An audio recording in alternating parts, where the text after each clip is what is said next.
Let's now welcome SABC News correspondent Blake Sifton, who joins us live from Tel Aviv in Israel with the latest update. So, Blake, a very good afternoon to you. So, what are some of the latest reports? We're hearing, of course, on the South Africans that are to make their way back to South Africa as of tomorrow. Can you confirm this on your side?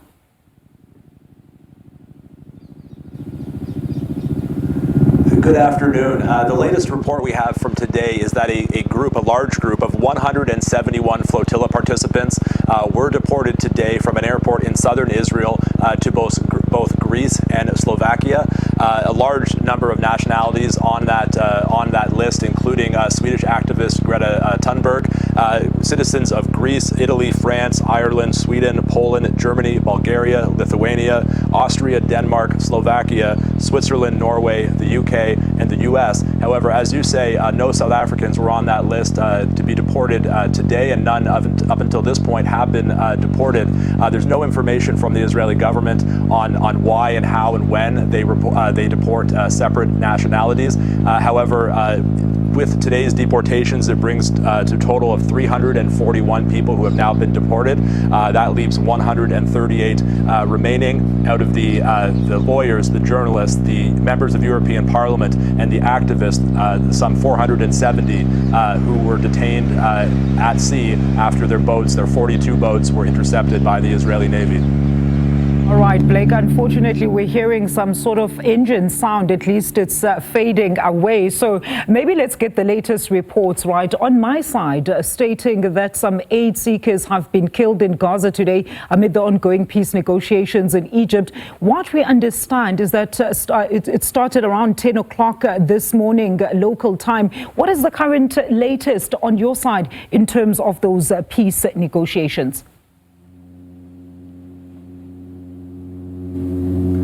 That's right. It began this morning around 10 a.m. local with the Hamas delegation meeting with Egyptian and Qatari mediators. Hamas apparently wants guarantees from the mediators that once they release hostages, that Israel will be held to the concessions that it makes in these negotiations. Now, the Israeli delegation only arrived this afternoon, and the indirect talks between the Israeli side and the Hamas side began, we understand it, just in the last few hours. Now, there's a great deal of hope around these talks, both in Israel as well as in Gaza.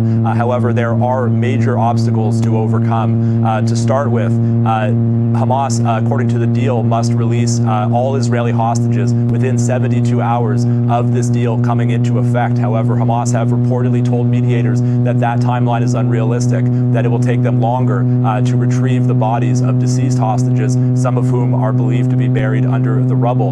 Another major stumbling block, the Israeli government has agreed to give back 250 so-called high-security prisoners in exchange for the Israeli hostages, and Hamas is expected to push for very high-profile prisoners that the Israeli government would view as the most notorious and that they are the most reluctant to return, such as Marwan Barghouti. He is a leader in Fatah who's been jailed since 2002. He was accused of involvement in many killings during the Second Intifada, and to many in Palestine, he's known as the Nelson Mandela of Palestine because it's believed that if he were freed from jail, he would have widespread support amongst Palestinians. He could unite Palestinians, and he would automatically become a very popular leader, possibly a successor to Mahmoud Abbas.